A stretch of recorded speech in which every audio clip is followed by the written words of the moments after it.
O acordo entre União Europeia e Mercosul travou novamente. Agora, a razão mais recente é o temor dos europeus com todo o setor de produção de grãos e proteínas sul-americano. O Bloco Europeu quer postergar, quer colocar essa assinatura do acordo para janeiro. Lula provavelmente leva a questão, com toda certeza leva a questão, na verdade, para a cúpula do Mercosul, essa agora do próximo fim de semana. Acompanhe.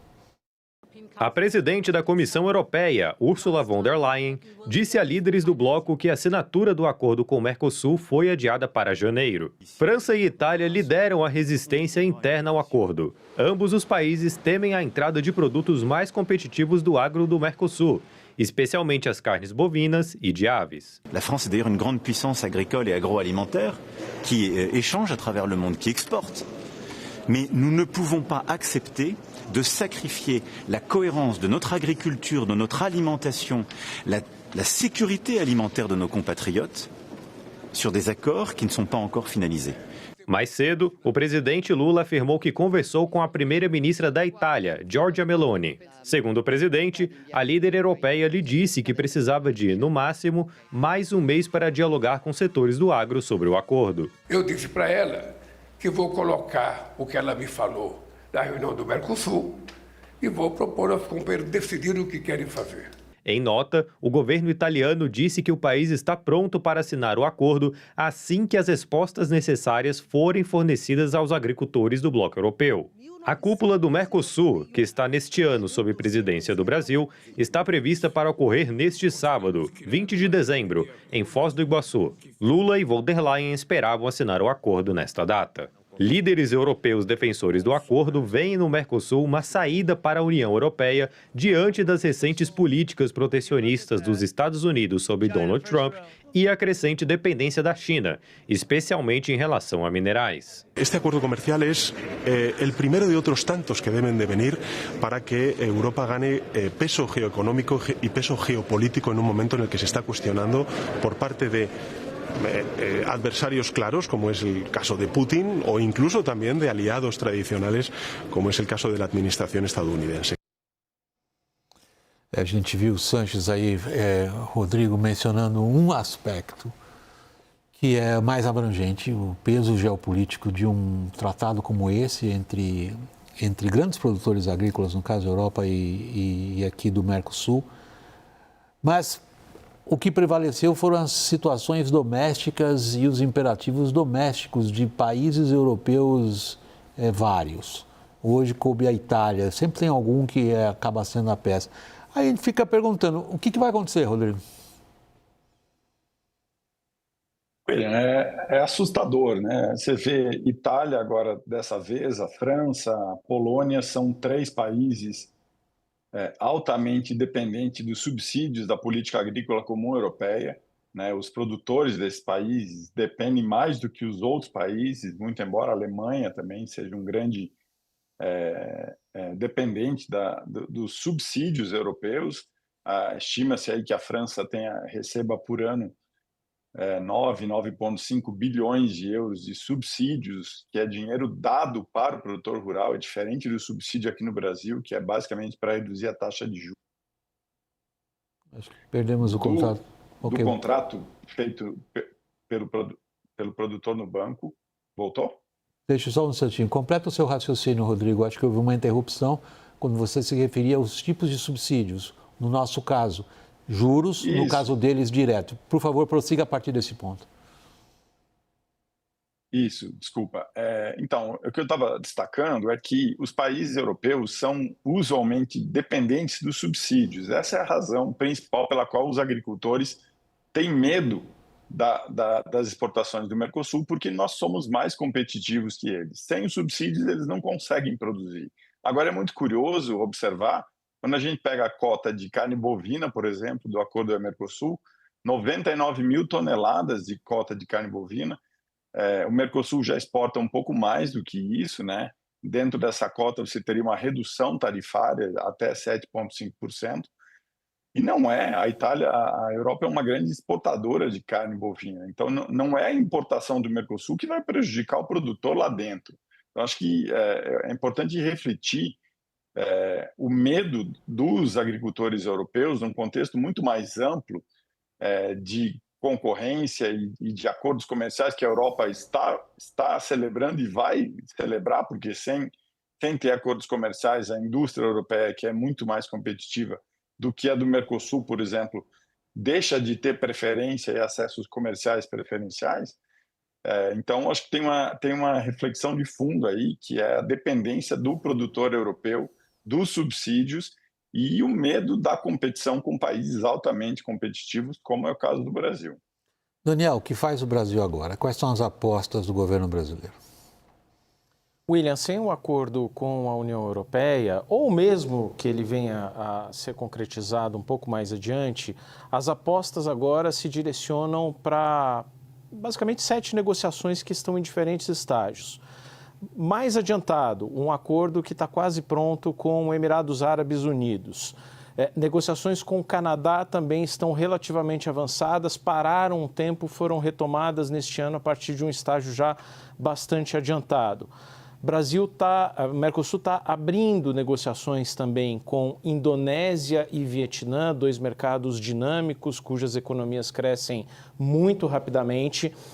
Tem uma negociação ainda preliminar com 2 mercados aqui da região latino-americana, República Dominicana e El Salvador, e tenta aprofundar um acordo que não é de livre comércio. O Brasil tem um acordo muito limitado com a Índia, menos de 1.000 produtos, mas esse acordo pode ser expandido e é uma das grandes apostas do governo brasileiro e do Mercosul para 2026. Não guardam proporção com o significado geopolítico do que a União Europeia e o Mercosul se entendendo sobre livre comércio, Lorival. Geopolítico, econômico, o que você quiser, né? Cultural, né? É porque também não existe mais do que uma União Europeia, né? Assim, se você pega Estados Unidos, União Europeia e China, são os 3 grandes mercados e tal. E com a China a gente já tem um comércio muito expressivo e com os Estados Unidos agora a gente enfrenta essas tarifas do Trump para os nossos produtos de alto valor agregado ainda continuam, né? As máquinas, equipamentos, etc. Bom, eu recebi agora à noite uma carta assinada por 3 diplomatas que eu posso dizer que dedicaram as carreiras deles a esse acordo. Tem 25 anos já de negociação, é uma longa carreira. Mas eles estiveram na Conferência de Madrid, em 1995, há 30 anos, que lançou a ideia. E aí as negociações começaram na Cimeira, que aliás eu cobri no Rio em 99. São o Jorge Dauster, do Brasil, o Guillermo Vades, do Uruguai, e o Manuel Maria Cáceres, do Paraguai. E o título é Ça suffit, eles puseram o título em francês, tipo basta, né? E dizendo assim que paciência estratégica não pode durar indefinidamente, né? E que quem perde mais é a União Europeia e que perde credibilidade, né? E num momento em que, nesse contexto de Estados Unidos e todo esse contexto geopolítico em que a Europa já está fragilizada, tanto pelas ações do Putin quanto pelas ações do Trump, né? E eles falam que o Mercosul agora deve se virar para a Ásia-Pacífico, né? E, aliás, essa é muito uma posição do Uruguai, inclusive, né? Que tem tentado fazer esse pivô de negociações para a China, de ser ali um hub de logística, né? Então, acho que todos saem perdendo, naturalmente, mas eles falam que essa situação provou que a Europa não consegue chegar a consensos, né? Não consegue tomar decisões e que isso é muito ruim para a Europa como um parceiro com credibilidade, né? Rodrigo, o que isso significa diretamente para nós, do ponto de vista desse setor da produção de grãos e proteína? Eu vejo, William, que não tem um impacto muito grande. Claro que, naturalmente, se a gente negociou preferências comerciais com a redução tarifária, é bom poder usufruir dessas preferências. Agora, como o Lorival mencionou, os nossos olhos têm que se voltar para a Ásia, que tem um apetite, tem a demanda voraz de alimentos vem da Ásia, né, nas próximas décadas, da Ásia e também da África. E o que não significa naturalmente que a gente pode abrir mão da Europa, eu não estou dizendo isso. Acho que a gente ter o acordo seria muito bom, especialmente para aprofundar discussões e abertura de mercado e negociações e problemas específicos que a gente vem a ter dentro do acordo, como as questões ambientais, que é uma das desculpas que, especialmente, aí os franceses adoram dar para não aceitar o acordo da União Europeia e Mercosul. Acho que é importante destacar que, como o Acordo Regional de Comércio, a nova fase de acordos regionais de comércio traz a agenda de desenvolvimento sustentável, do Acordo de Paris, carbono, biodiversidade, baseada no direito dos países regularem as suas regras, desde que cumpram lá os seus objetivos, como, por exemplo, no Acordo de Paris.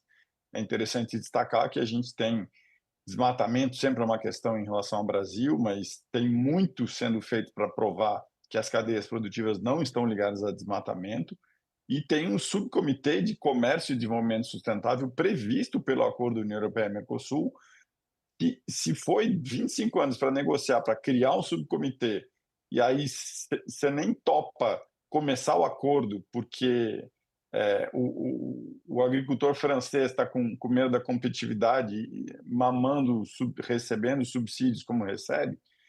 Então, acho que é ruim não ter o acordo, certamente.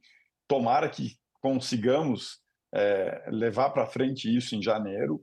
E, politicamente, acho que a Meloni, o Macron, os países mais dependentes dos subsídios, a grande questão é política, que os primeiros ministros, os presidentes, não querem encarar os seus eleitores do ponto de vista da competição com países altamente competitivos como o Brasil. A gente está disposto a esperar, Daniel, ou está morto o acordo? Não está morto. O Brasil continua tendo interesse, obviamente fez ali um discurso político de que precisava ser agora, mas também aceitará nos próximos meses.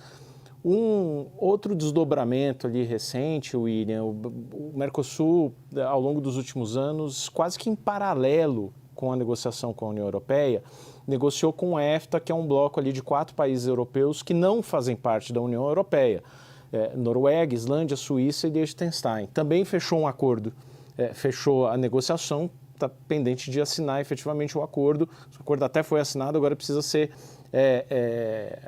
ratificado pelos parlamentos de todos os países signatários. E o embaixador da Suíça no Brasil procurou a Casa Civil há poucas semanas dizendo o seguinte, que o acordo também está em risco do ponto de vista suíço e pode não ser ratificado, porque a MSC, que é a maior companhia de navegação do mundo, com sede na Suíça, em Genebra, foi terminantemente excluída do maior leilão portuário da história do Brasil, o Tecon Santos 10, no Porto de Santos, em março. E isso poderia ser uma represália do ponto de vista dos suíços, ou seja, mais uma possível frustração. A gente está diante de como se fala no inglês, de um pivô estratégico. Uhum. Aparentemente, estamos sendo obrigados a efetuar esse pivô. Conseguiremos? Pois é, que não depende só de nós, realmente, nesse caso, né? E acho que nossos olhos realmente têm de se voltar para a Ásia-Pacífico, é lá que estão as oportunidades e é lá que está o centro dinâmico, né, do crescimento econômico, etc., e também as oportunidades geopolíticas, sem como disse o Rodrigo, sem de forma alguma romper com os Estados Unidos, romper com a União Europeia, mas a gente precisa dar uma resposta estratégica.